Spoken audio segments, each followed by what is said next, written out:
Hermanos, mi Biblia dice advertencia a los ricos, y ese es el tema de hoy, advertencia a los ricos, hermanos. Y yo sé que Santiago, estamos estudiando todo el libro de Santiago, ya llegamos al último capítulo. Ya en el capítulo 1, Santiago nos habló de las riquezas, ¿verdad, hermanos? Ya nos habló de que las riquezas son transitorias, ¿verdad? De que así como el sol sale con calor abrasador y seca la hierba, y su flor se cae y la hermosura de su apariencia perece, así también se marchitará el rico en medio de todas sus empresas. Eso lo predicamos, hermanos, ya hace algunos meses atrás, y hoy otra vez Santiago vuelve a recalcar esto, ¿verdad? Nuevamente, hermanos, Santiago reprende a los ricos, y dice el versículo 1, y lo voy a leer en la Nueva Biblia de las Américas, hermanos, porque siento que va a ayudar a entender un poco más este pasaje bíblico. Pero dice primero: oigan ahora, ricos, lloren y aúllen por las miserias que vienen sobre ustedes. Oramos. Padre, le damos gracias por este privilegio de estar reunidos este día viernes. Yo oro, Señor, que usted nos hable, Señor, porque toda la semana, Señor, cada uno de mis hermanos ha pasado en diversas tareas, Señor. Y este es un tiempo que tomamos, Padre, para refrescarnos en su palabra, para oír su voz, para tener un tiempo de comunión con usted, para deleitarnos grandemente, Señor, en su presencia. Yo oro, Señor, de que cada uno de mis hermanos, sus corazones puedan ser abiertos, sabiendo, Señor, que nuestra batalla es contra principados y contra potestades. Oramos, Señor, de que su Espíritu Santo, Señor, pueda derramarse sobre cada vida, y que aún aquel, Señor, que esté hoy en lucha espiritual pueda tener libertad, Señor, en el nombre de Cristo Jesús. Lo oramos. Amén y amén. ¿Puede sentarse, hermanos?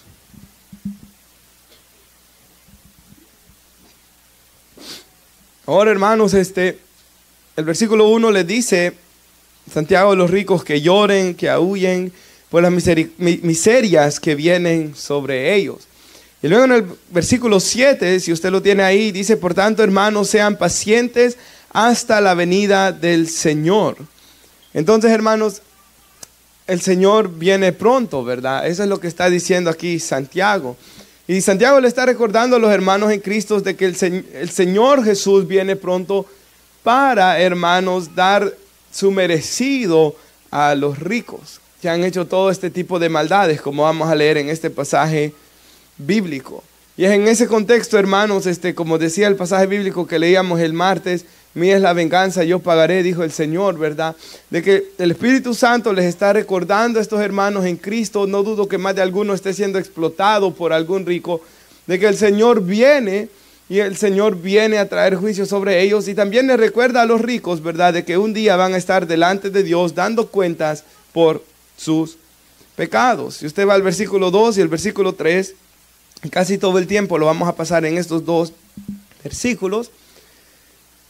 Sus riquezas se han podrido, dice esta versión. Sus ropas están comidas de polilla. Su oro y su plata se han oxidado. Su herrumbre será un testigo contra ustedes, y consumirá su carne como fuego. Es en los últimos días que han acumulado tesoros, dice, hermanos. Es en los últimos días que ellos han acumulado tesoros. Y sin lugar a dudas, hermanos, si usted lee en la Biblia, habían hombres ricos como José de Arimatea, ¿verdad?, de que sirvieron al Señor Jesús.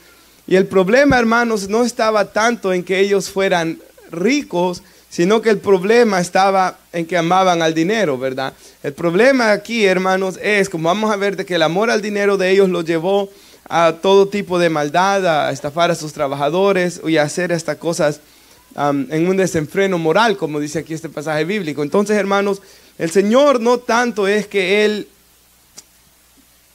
una persona se condene por ser rica, no, ¿verdad, hermanos? Digamos, una persona nació simplemente siendo rica. No es pecado el ser rico. El problema es el mal uso del dinero. El problema de estas personas que vamos a leer aquí hoy es su avaricia y estar dispuestos a ganar dinero, no importa, hermanos, cuál sea la causa. Ahora, si bien ser rico no es pecado, algo que sí vemos en la Biblia es que muchas veces las riquezas son un obstáculo para servir a Dios. Eso sí lo vemos. No para todas las personas, pero sí para muchos. Para muchos las riquezas o el dinero es un obstáculo para servir a Dios, a tal punto que Jesús dice no pueden servir a Dios y a las riquezas. Ahora, yo pensaba en algunas personas, hermanos, y la primera persona que venía a mi mente, solo para dar algunos ejemplos, es Jesse, ¿verdad? El siervo de Eliseo. Si usted ha leído esa historia, yo sé que la prediqué una vez aquí en la iglesia, para los que se acuerden. Naamán tiene lepra, va a buscar a Eliseo. Eliseo le dice que se sumerja en el río. Él se sumerge 7 veces, es sanado, regresa, hermanos. Y cuando él regresa, le trata de dar dinero a Eliseo, pero Eliseo no recibe el dinero porque Dios le dijo que no lo recibiera. Ahora, hermanos, el siervo de Eliseo, Jesse, está escuchando todo esto, o Jesse, ¿verdad? No sé exactamente cómo pronunciar su nombre, pero él está escuchando todo esto, ¿verdad, hermanos? Y cuando se ha ido un poco Naamán, él va corriendo donde él y le dice, mi siervo, mi señor Eliseo cambió de parecer, y agarra un poco del dinero para él. Dice la Biblia de que en el momento que él agarra un poco de ese dinero, la lepra que tenía Naamán se le pasa al siervo Jesse. Entonces vemos, hermanos, cómo este hombre perdió la oportunidad de servir, así como Eliseo le sirvió un día a Elías y después tomó su lugar como profeta.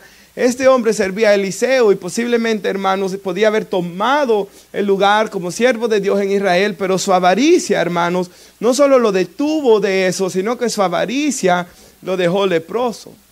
Otro ejemplo, hermanos, que vemos muy trágico es el del joven rico. Usted sabe que Jesús va caminando y el joven rico se le acerca, dice la Biblia, y le dice de que él guarda los mandamientos, ¿verdad? Pero el Señor le dice, aunque tú guardas los mandamientos, no perfectamente, porque solo Cristo los guardó perfectamente, ¿verdad? Pero era un hombre que estaba caminando más o menos en obediencia en cuanto a honrar a los padres, no matar, no robar, pero Jesús le dice, tienes un problema, una cosa es la que te falta. Y el problema de este joven es que su Dios, lo que él más amaba, era el dinero, ¿verdad? Y cuando Jesús lo pone entre elegir entre su dinero y entre elegirlo a él, este joven escoge su dinero. Dice la Biblia que cuando Jesús le dice, ¿estás dispuesto a dejar tu dinero por seguirme a mí? Él ahí, dice la Biblia, que se aflige porque tenía muchas posesiones, dice la Biblia, y se va triste, dice, lejos de Jesús. Entonces ahí vemos que el dinero fue un obstáculo en el joven rico para poder seguir a Jesús. Y otro ejemplo, el más feo de todos posiblemente, es el de Judas Iscariote, ¿verdad, hermanos? Judas comenzó a seguir a Jesús. Y como vemos en los evangelios, muchas multitudes seguían a Jesús porque querían de que Él los libertara de Roma, porque quería que Él sanara sus dolencias, porque quería que Él les diera ciertos bienes económicos. Pero cuando vieron cómo era Jesús, cuando vio Judas verdaderamente quién era Jesús, y que Jesús venía a libertar a la gente del pecado, no de Roma, a Judas ya no le gustó. Y como vemos hoy en día, gente que sigue a Jesús, pero un Jesús que se le conoce el evangelio de la prosperidad, ¿verdad? Ahí le prometen a toda persona, ven a Cristo y serás rico y serás sano. No necesariamente eso va a ocurrir, hermanos, porque en la Biblia vemos que Timoteo estaba enfermo del estómago, Pablo tenía un aguijón en la carne y oró y no se... O sea, Pablo oró, otros se sanaron, pero él no se podía sanar, ¿verdad, hermanos? O sea, no garantiza que vamos a estar sanos en esta vida el evangelio, ni garantiza que vamos a ser ricos tampoco. Esas no son promesas que Dios hace, ¿verdad, hermanos? Pero Judas, cuando ya él ve quién es Jesús, ¿verdad? Verdaderamente se decepciona de él. Y cuando dice la Biblia que en Juan 6 la gran multitud de 5,000 hombres, más mujeres y niños, abandonan a Jesús, Jesús les dice, yo los escogí a ustedes 12 y hay uno de ustedes que es diablo. Jesús sabía que Judas, aunque se quedó físicamente, él se fue. Y él hace el plan por vender a Jesús por 30 monedas de plata. Hermanos, por un terreno donde al final él mismo se muere, ¿verdad? Ahí mismo. Por ese dinero, hermanos, por un terreno, él vende su alma. Y yo sé que uno puede escuchar eso, yo jamás haría eso. Pues si usted está amando más su dinero que a Dios, ¿verdad? O alguien ama más al dinero que a Dios, está haciendo algo muy similar. Ahora, hermanos, Mateo 11, Mateo 19:23 dice esto. Entonces Jesús dijo a sus discípulos: de cierto os digo que difícilmente, oiga esto, difícilmente entrará un rico en el reino de los cielos. Entonces el Señor, hermanos, sabe que difícilmente va a entrar un rico en el reino de los cielos. Por eso es que Jesús muchas veces en los evangelios trata con este problema. Por eso es que Santiago aquí ya 2 veces en esta carta está tratando con ese problema, hermanos, directamente. Aunque él también habló de que ellos no estaban cuidando a las viudas, ¿verdad? Que ellos no estaban cuidando de los huérfanos. Entonces estos hermanos que les escribe aquí Santiago tenían problemas, ¿verdad? Una tacañez, hermanos. Y eso es lo que el Espíritu Santo está tratando con ellos. Ahora, ¿cómo deben ser los ricos en la iglesia? Yo sé que lo hemos leído muchas veces, pero lo volvemos a poner, 1 Timoteo 6. Lo leíamos, si lo puede poner nuestra hermana, lo leíamos hace varios meses atrás y hace como 2 o 3 años atrás, que me recuerdo que prediqué de 1 Corintios capítulo 7, no, 8, 9 por ahí, hermanos, cuando habla de los apóstoles y de estas cosas. Pero aquí dice, hermanos, que a los ricos de este siglo, o sea, a los ricos de este mundo en el que vivimos, mándales que no sean altivos. Entonces, lo primero que debe hacer alguien que tiene dinero es no ser orgulloso, ¿verdad, hermanos? Y este es un problema porque nosotros lo hemos visto de que en nuestros países, ¿verdad? Cuando va alguien de aquí para allá, ¿qué es lo primero que hace? Tratar de lucirse, ¿verdad? Comenzar a lucirse, hermanos, de lo que él tiene, del dinero que él tiene. Entonces, Dios sabe cómo es el ser humano, ¿verdad? Con esto, que el ser humano es muy orgulloso y muy vanaglorioso cuando tiene dinero. Entonces, lo primero dice es, si tú tienes dinero, no seas orgulloso, ¿verdad? No seas altivo. Y lo segundo, no pongas tu esperanza en las riquezas, porque ese es el peligro. Y por eso es que tiene el corazón de muchas personas. Porque, hermanos, es lo que Jesús dijo, de que se afanan por el día de mañana, de tal manera de que el dinero se vuelve un ídolo en su vida. Y el problema es, hermanos, lo hemos estudiado muchas veces, que cuando hay un ídolo, yo pierdo la paz, yo pierdo el gozo, yo pierdo mi comunión con Dios. Y si soy hijo de Dios, Él me va a disciplinar para quitarme esto de mi corazón. Y si no soy hijo, estoy en ciertos problemas. Porque, hermanos, Dios, si somos hijos, Dios va a tratar con el pecado en nuestro corazón, ¿verdad? Él lo hace. Todo padre tiene que disciplinar al hijo, dice Hebreos 12. Y de igual manera nuestro Dios disciplina a todo el que toma por hijo. Lo azota, dice la Biblia. Es más, dice que las riquezas son inciertas. Y esto es muy cierto, hermano. Hermano, el dinero es algo que es tan incierto en todo sentido. No sabemos cuánto vamos a vivir nosotros de entrada. Hace varios meses atrás, cuando prediqué el Santiago capítulo 1, hablaba de cuando pasó aquí en Estados Unidos the Great Depression, ¿verdad? La Gran Depresión, cuando Estados Unidos se vino abajo y mucha gente perdió todos sus ahorros en los bancos. Ni el banco es seguro. Aún yo sé de que, es más, ¿qué es lo que está diciendo aquí el versículo 3, por cierto? Su oro y su plata se han oxidado. ¿Verdad que el oro no se oxida, hermanos? ¿Y qué está diciendo aquí entonces? ¿Se equivocó Santiago? El oro no se oxida. ¿Qué es lo que está diciendo aquí? De que aún el oro, que podríamos decir, esto sí es seguro, porque esto no se va a oxidar. Aún eso va a ser destruido un día por Dios. Eso no es eterno. Y esto yo lo vi, hermanos, cuando una de las noches yo contaba esta historia, estaba dormido y de repente Stephanie, no habían nacido los niños, me está tocando. ¿Y qué pasó? Le digo yo todo así y bueno, veo la gran luz. Y eso que tenemos unos blinds para que no entre tanto luz en el cuarto, ¿verdad? Y entonces allá nos acercamos a la ventana, vemos los bomberos, vemos las llamaradas de fuego, hermanos, y salimos afuera y estaba la casa en llamas. Gracias a Dios la señora salió con sus hijos.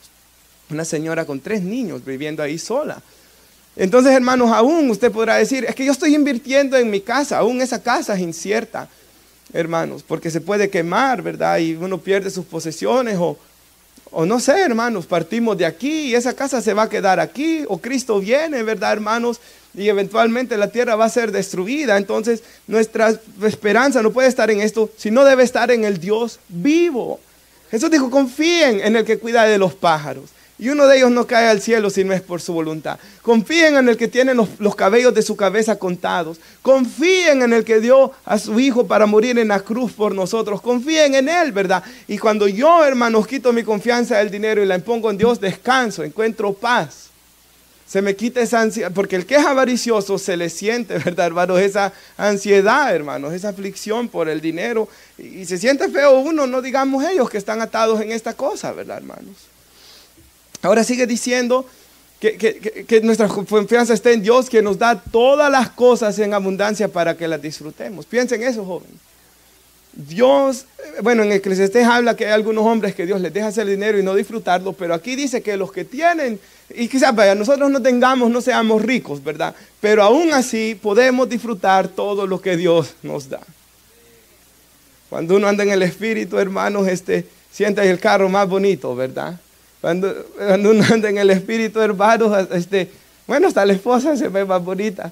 Cuando uno anda en el Espíritu, hasta uno se ve mejor en el espejo, ¿verdad? Cuando uno anda en el Espíritu, hermanos, hay un agradecimiento por todo lo que hay a su alrededor. Pero cuando uno anda en la carne, lo cual muchas veces nos ocurre también, no hay agradecimiento, ¿verdad?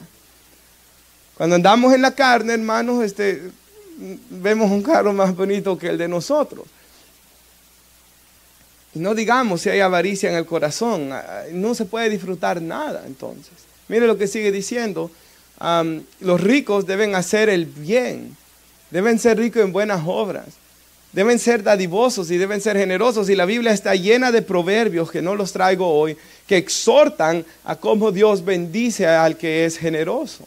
De cómo Dios quiere que su pueblo sea generoso, su pueblo Israel y su pueblo la iglesia también. Como Dios quiere, hermanos, que nosotros seamos así. Creo que ahí termina, ¿verdad, hermana? Ahí está, atesorando para sí buen fundamento para el porvenir, que eche en mano de la vida eterna. ¿Qué dijo Jesús? Que debemos hacernos tesoros en el cielo. Ahí nada, ahí no va a entrar la polilla. Ahí, hermanos, no va a destruirse ese tesoro.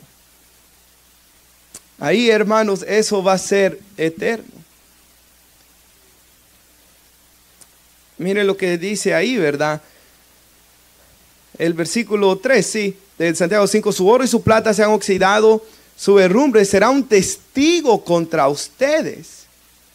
Y consumirá su carne como fuego en los últimos días, que han acumulado tesoros. Entonces, esta gente, ¿verdad? Cuando muriera, su tanta riqueza que tenía iba a testificar contra ellos en el día del juicio. Les iba a acarrear condenación el haber acumulado tanto. Y ayer en la noche, cuando estaba hablando con Stephanie de esto, me acordaba de algo, hermanos, y lo traté de buscar en internet hoy para corroborarlo, para asegurarme que esto es cierto. Y oiga esto, sabemos, hermanos, que la mitad de todas las riquezas del mundo le pertenecen al 1% de la población mundial. O sea, la última vez que yo vi, había más de 7 billones de personas, ¿verdad?, en el mundo. 7 billones más. Entonces, de todos estos seres humanos que vemos en este planeta, la mitad de todas las riquezas del mundo la tiene el 1%. La mitad. Y luego el resto, hermanos, estamos con la otra mitad. Y aquí están los multimillonarios. Entonces, los demás, ¿dónde vamos quedando atrás, verdad? Y cada vez menos y cada vez menos. Y como vamos a ver aquí, jornaleros que a puras penas tienen para pasar el día. Entonces, hermanos, esa gente, ¿verdad? Todos esos, el 1% de la población mundial que estén practicando este pecado, todo ese dinero les va a acarrear más condenación y más juicio sobre sus vidas el día que Cristo venga a juzgarlos por sus pecados. Y nosotros sabemos que en el infierno la condenación va a ser peor para unos que para otros. Jesús dijo que para Jerusalén iba a ser, los que estuvieron vivos en los días de Jesús, que lo rechazaron a él como Mesías, la condenación, dijo Jesús, será peor para ustedes, Capernaum, por ejemplo, que para Sodoma y Gomorra. Dijo. Uno lee Sodoma y Gomorra, pero eran homosexuales, ellos eran malos, ellos eran soberbios, sí, pero los de los días de Jesús pecaron peor, porque escucharon a Jesús y aún así siguieron en sus pecados. Entonces, hermanos, la palabra de Dios nos enseña eso, que ellos han acumulado tesoro. Ahora, si van en sus Biblias, por favor, a Lucas 12. Quisiera que en nuestra Biblia viéramos esto. Lucas capítulo 12, por favor. Lucas capítulo 12, versículo 13. Ahora, hermanos, el tema en mi Biblia es advertencia contra la avaricia. Yo creo que este pasaje bíblico, porque yo sé que ya en más de alguno de ustedes ya les vino a la mente este ejemplo, ¿verdad? Yo creo que no puede leer aquel pasaje bíblico uno sin pensar en este. Lucas 12, versículo 13, ¿lo tiene? Advertencia contra la avaricia, dice mi Biblia. No sé cómo dice la suya. Digo esto porque depende del editorial que hizo la Biblia, le cambia solo los temas, ¿verdad, hermanos? La Biblia en sí no se cambia, es igual. El cielo y la tierra pasará, su palabra no pasará, solamente los temas, ¿verdad? Cómo se dividen. Pero dice, uno de la multitud le dijo a Jesús: Maestro, dile a mi hermano que divida la herencia conmigo. Nosotros comprendemos esto, ¿verdad? Sentimos la ansiedad detrás de esto. Pleitos entre hermanos por el dinero de los papás. Esto es algo muy común, ¿verdad, hermanos? Espero que aquí no estén peleándose. Espero que no sea así, ¿verdad?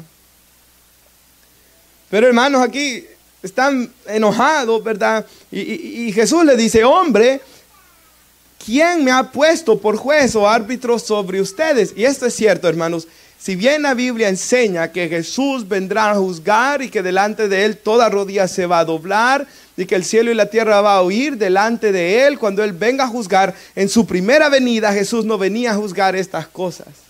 Él venía a morir en la cruz del Calvario. Él no venía a esto. Pero como ellos estaban esperando un Jesús diferente, este hombre le dice: dile a mi hermano que divida la herencia. Y no quiero entrar, hermanos, estúdielo usted después, porque si no nos va a ganar la noche aquí, cómo era que se dividía la herencia en el Antiguo Testamento. Pero mire lo que Jesús le dice, el 15. También les dijo: estén atentos y cuídense de toda forma de avaricia, porque aún cuando alguien tiene abundancia, su vida no consiste en sus bienes. O sea, eso no le va a dar felicidad, ¿verdad? Y sigue diciendo el 16 que Jesús les contó una parábola y les dice que la tierra de un cierto hombre rico había producido mucho. O sea, este hombre era rico y le produjo más. Y pensaba dentro de sí: ¿qué haré? Ya que no tengo donde almacenar mis cosechas. Entonces le dijo: esto haré, derribaré mis graneros, dijo este hombre, y edificaré otros más grandes, y ahí almacenaré todo mi grano y mis bienes. Es lo que dijo ya, ¿verdad? De que los ricos quieren siempre acumular y acumular más, ¿verdad, hermanos? Y diré a mi alma: alma, tienes muchos bienes depositados para muchos años, descansa, come y diviértete. Lo traduce esa traducción en la palabra aquí griega. Entonces, aquí vemos el peligro de tener esta clase de pensamiento, ¿verdad, hermanos? Jesús lo que nos enseña es que busquemos primeramente su reino y su justicia, y todo lo demás va a venir añadido, ¿verdad? Porque mire lo que sigue diciendo, el 20. Pero Dios le dijo: necio, esta misma noche te reclaman el alma, y ahora, ¿para quién será todo lo que has provisto? Así es, oiga, hermanos, esta es la clave. Así es el que acumula tesoro para sí y no es rico para con Dios. O sea, este es el castigo de toda la persona que tiene este pecado de la avaricia. Dios sí lo va a dejar que lo acumule, como Eclesiastés lo dice esto en tantas formas diferentes, ¿verdad? Dios lo va a dejar que lo acumule, sí, pero el que no es rico para con Dios, Dios mismo, hermanos, no va a dejar de que lo disfrute. Ese es el gran, hermanos, peligro de esto. O sea, si usted, ¿verdad? Y yo entiendo esto, ¿verdad? Todos nosotros, hermanos, tenemos que ahorrar. Porque en las casas, por ejemplo, solo para hablar de mí, el año pasado tuve que mandar a botar el árbol de atrás, porque la señora de la par estaba diciendo que le estaba arruinando su garaje. Un año antes tuve que cambiar, ¿verdad?, el water heater porque el agua estaba fríísima. Y otras cosas. Por ejemplo, hermanos, mi máquina de aire acondicionado y la de heating ya tienen 15 años, ya lo más que dan de vida son 20, ¿verdad? O sea, todos nosotros tenemos que ahorrar como personas responsables que somos para proveer para nuestras familias, para nuestras casas. Todos nosotros, ¿verdad, hermanos? ¿Verdad que tenemos que pensar para la vejez? Lo que Dios está aquí diciendo es, hermanos, de personas que se vuelven locas por ahorrar y que hacen del dinero un ídolo, porque no son ricos para con Dios. Ellos, hermanos, por ejemplo, yo estaba pensando si a usted le duele gastar, pero estoy hablando ya de algo fuera de control, ustedes saben a lo que me refiero, ¿verdad, hermanos? Eso muestra que hay algo mal en usted. Eso muestra que hay algo malo en usted. Porque, hermanos, yo me recuerdo una vez un hombre que estaba haciendo todo un argumento, hermanos, en contra de no dar regalos, que es pecado dar regalos, que no hay que dar regalos en los cumpleaños, que no hay que dar regalos en bodas, que no hay que porque Juan el Bautista y que no sé qué y no sé cuánto. Y rápidamente, el problema no es ese, le dije yo. El problema es la avaricia. Por eso está buscando de dónde agarrarse para no dar regalos a las bodas. O sea, cuando vemos esto es malo. Quizás usted y yo hemos escuchado historias de terror, ¿verdad, hermanos? De mujeres, porque la mujer siempre cuenta, hermanos, de hombres que son crueles con ellas. Crueles. A veces son hombres que no las dejan ir a trabajar, pero tampoco no les quieren dar nada después. O sea, no les dejan ir a trabajar por el celo, pero tampoco les quieren dar nada para gastar ellas, o si tienen su familia en su país, madres a veces, que ellas quieren mandarles. Y los hombres son crueles. O sea, nadie, por cierto, es de la iglesia. No estoy dando ningún ejemplo de la iglesia, para que nadie se vaya a sentir mal, ¿verdad? Porque fuera pecaminoso de mi parte estar haciendo eso. Pero solo estoy hablando así, ¿verdad, hermano? Por ejemplo, no que quiere salir a pasear por ahorrar, ¿verdad, hermanos? Ya estas cosas, hermanos, muestran que hay algo mal en usted. Por ejemplo, hermanos, también el no querer dar para la obra de Dios, ¿verdad, hermanos? Para el avance del evangelio, para las misiones. Cuando esto ocurre, hermanos, muestra que hay un mal. Y yo quisiera que pusieran en la pantalla 2 de Corintios 8, 1, por favor, al 4, nuestra hermana. Y mire cómo lo dice aquí la palabra de Dios. Espero que lo alcance a leer. Y dice así: ahora, hermanos, les damos a conocer la gracia de Dios que ha sido dada en las iglesias de Macedonia. Y mire lo que sigue diciendo. Pues en medio de una gran prueba de aflicción, abundó su gozo. Es muy importante esto. Estas iglesias de Macedonia estaban en medio de una prueba, gran prueba de aflicción. Muchos cristianos estaban siendo perseguidos. Se sabe de que en aquellos tiempos, digamos de que yo soy dueño de una compañía y me doy cuenta que uno de mis trabajadores, el hermano Víctor, se hizo cristiano, lo despido. Ocurría. Muchos hermanos estaban pasando diversas pruebas, pero dice que abundó su gozo, y mire lo que sigue diciendo, y su profunda pobreza sobreabundó. O sea, estos hermanos estaban en pobreza. Sobreabundó en la riqueza de su liberalidad. Tenían libertad para dar. Y mire lo que sigue diciendo. Es más, quisiera parar aquí porque Dios me está recordando de algo. Yo estoy tomando una clase de misiones en el seminario ahorita. Y estamos viendo cómo, hermanos, antes solo de Estados Unidos salían casi los misioneros, pero en estos últimos tiempos de Latinoamérica, de África y de varios países asiáticos están saliendo muchos misioneros. Iglesias que tienen menos dinero que nosotros aquí en Estados Unidos. Pero están ahí saliendo misioneros. Esto estaba pasando aquí. Yo testifico, dice que según sus posibilidades, y mire lo que dice, y aún más allá de sus posibilidades, dieron de su propia voluntad. Y mire lo que sigue diciendo. Suplicándonos con muchos ruegos el privilegio de participar en el sostenimiento de los santos. ¿A quién iba esta ofrenda, hermanos estudiosos de la Biblia? A los judíos. Porque ellos estaban pasando terrible hambruna, que el profeta Gabo dijo que iba a venir allá. Y los judíos no podían ver a los gentiles. No sé, es como que yo comience a, digamos que todos fueran blancos aquí, blancos, y antes fueron racistas todos, pero vinieron a Cristo. Un ejemplo. Y yo soy el pastor, yo soy blanquito también, y les digo, hermanos, vamos a recoger una ofrenda para los rusos, para la iglesia en Rusia. Bueno, ¿verdad? O digamos alguien bien racista y vamos a recoger una para África. Pero si de verdad es cristiano, ese racismo ya quedó atrás, va a dar, porque ahí hay hermanos en Cristo, que Cristo murió por ellos. Entonces aquí, hermanos, el gentil iba a mostrar al judío que él lo amaba también y que todas aquellas cosas ya habían sido quitadas, esas barreras, la pared intermediaria había sido quitada en Cristo. Y están estos hermanos dando más allá de sus fuerzas. ¿Por qué es que Pablo está usando este ejemplo para los corintios?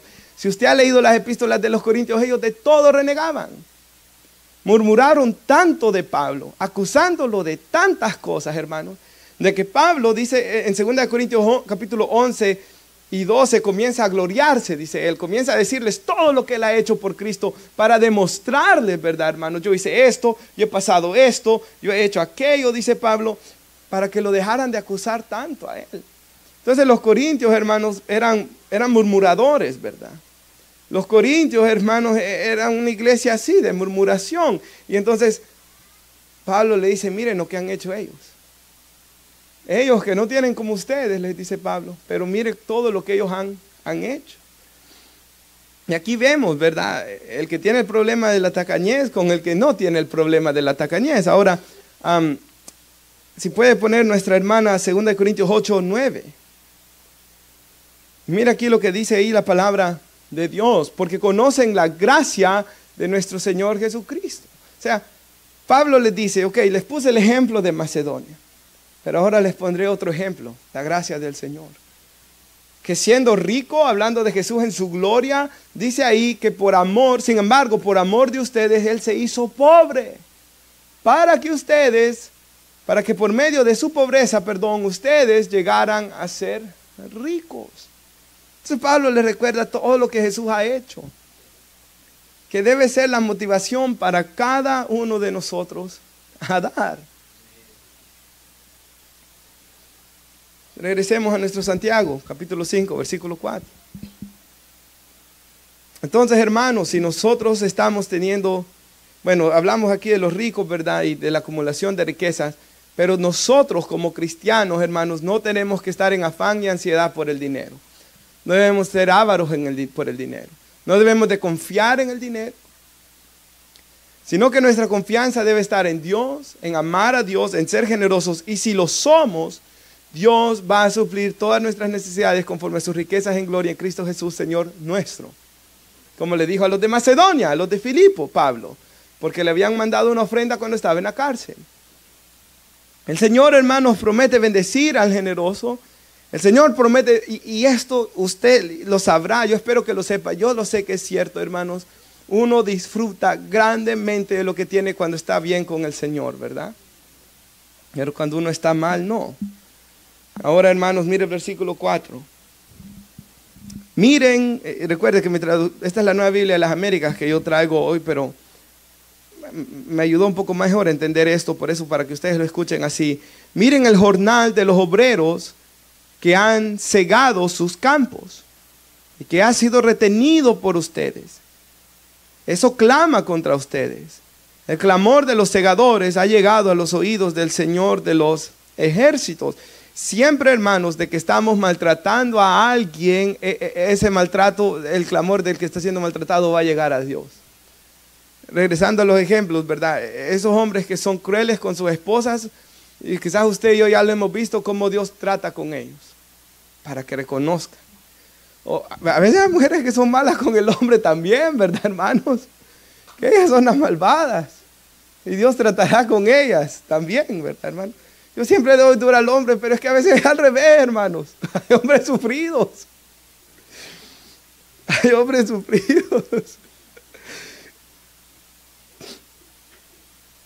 Ahora, hermanos, quisiera que pongan, ya voy concluyendo, pon a nuestra hermana Deuteronomio 24, 14. Y mire lo que dice la palabra de Dios aquí.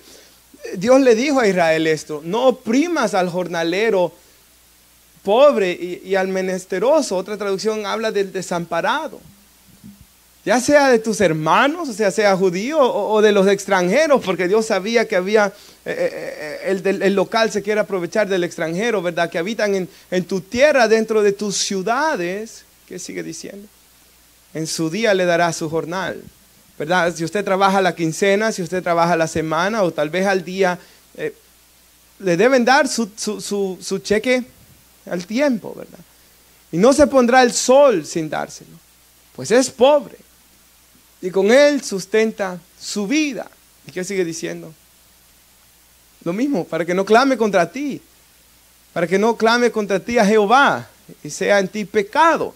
Entonces, estos malos, aunque ellos tenían el montón de riquezas, todavía buscaban formas para estafar más. Y eso lo hemos visto miles de veces en las noticias con los ricos, ¿verdad? Siempre buscando cómo estafar. Hay personas que odian, hermanos, a ciertos ricos. Porque los famosos salen en la televisión, porque los han estafado, les han robado, han llevado a la ruina sus negocios, haciéndoles maldades. Nosotros sabemos de los gobernantes, ¿verdad? De que juramentan que están ahí para ayudar al pueblo y en la mayor parte después sale que han robado millones de dólares, sin pensar en la gente que no tiene absolutamente nada. Entonces ese era el pecado de estas personas. Mira el versículo 5 y 6. Por cierto, hermanos, su misma avaricia los llevaba nunca a saciarse de esto, ¿verdad? Versículos 5 y 6 dice, han vivido lujosamente sobre la tierra y han llevado una vida de placer desenfrenado. O sea, la misma avaricia, y este es un problema, hermanos, que un pecado siempre nos va a llevar a cometer más pecados. Y la avaricia los llevaron a explotar y a robar, y la avaricia los llevó a buscar una vida extremadamente lujosa, y la avaricia los llevó a buscar un placer desenfrenado, a una inmoralidad, ya verdad, es un desenfreno. Ese es el problema de los ídolos.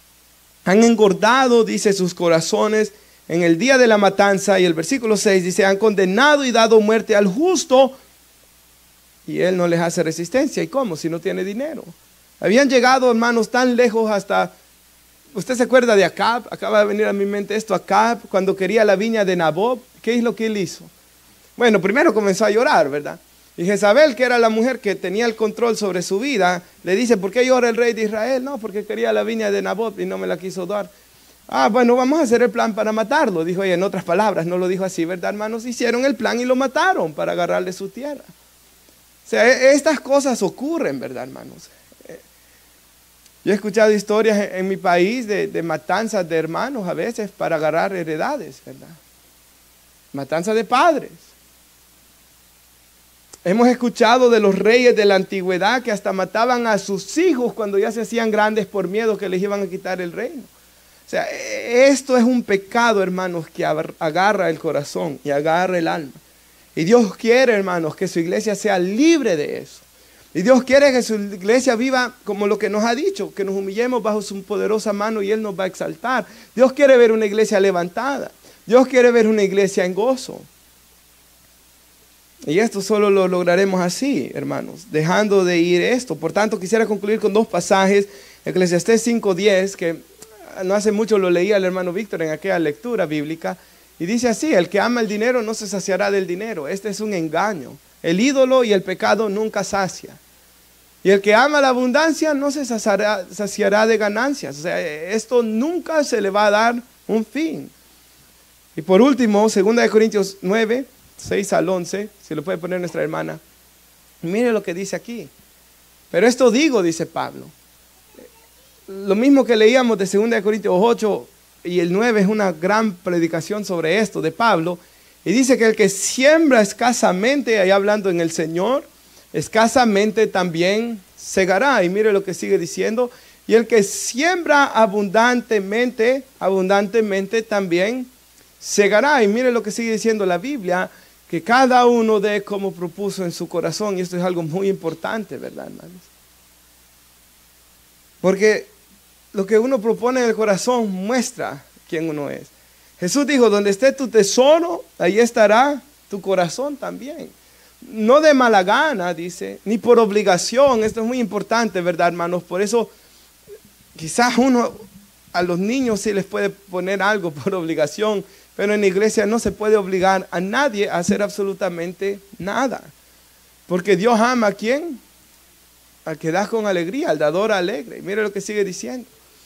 Y Dios puede hacer que toda gracia abunde para ustedes, a fin de que teniendo siempre todo lo suficiente, en todas las cosas, esto lo promete Dios, abunden para toda buena obra. Y mire lo que sigue diciendo, como está escrito, y cita el Antiguo Testamento, Él esparció, dio a los pobres, su justicia permanece para siempre. Y mire lo que sigue diciendo, y el que suministra semilla al sembrador y pan para su alimento, suplirá, que es Dios, ¿verdad? Suplirá y multiplicará la siembra de ustedes. Así Dios realmente sí promete bendecirnos. Y aumentará la cosecha de su justicia. Ustedes serán enriquecidos en todo, para toda liberalidad, hermanos. La cual por medio de nosotros produce acción de gracias a Dios. Nos ponemos de pie. Y damos gracias a Dios por su palabra, ¿verdad, hermanos? En lo que Dios le ha dicho aquí, esta advertencia a estos ricos, ¿verdad, hermanos? Sabemos, hermanos, de que un día nuestro Dios viene y Él traerá juicio, hermanos, contra todas estas cosas, injusticias que vemos en el mundo, ¿verdad? Imagínense eso, hermanos, que el 1% de la población tenga la mitad de las riquezas que hay en el mundo. O sea, solo ahí hay dinero, ¿verdad, hermanos? Para que no hubiera pobreza en el mundo. Entonces, eso nos muestra hasta dónde puede ser capaz el hombre sin Dios a llegar. El hombre con avaricia, el hombre cegado por el dinero, hermanos. Y nuestro Dios nos ha exhortado hoy a que nosotros debemos ser diferentes, ¿verdad, hermanos? Debemos amar a nuestro Dios. Debemos amar, hermanos, lo que Él ha hecho por nosotros en la cruz. Y debemos de ser generosos, ¿verdad? Con nuestras familias y con la iglesia y con su prójimo. Con todo aquel que esté en necesidad. Porque eso es, hermanos, a lo que nos llama nuestro Dios. Vamos a orar para dar gracias a Dios por esta palabra. Y mañana tenemos nuestro ayuno, hermanos, para los que puedan venir a orar. Y el domingo también tenemos nuestro servicio, hermanos, en el cual yo oro de que nos gocemos grandemente y adoremos al Señor. El mensaje, hermanos, de que primeramente Dios estaré predicando es que Jesús es nuestro buen pastor que cuida a las ovejas. Así que, hermanos, primeramente Dios podamos gozarnos en eso. Oramos. Padre,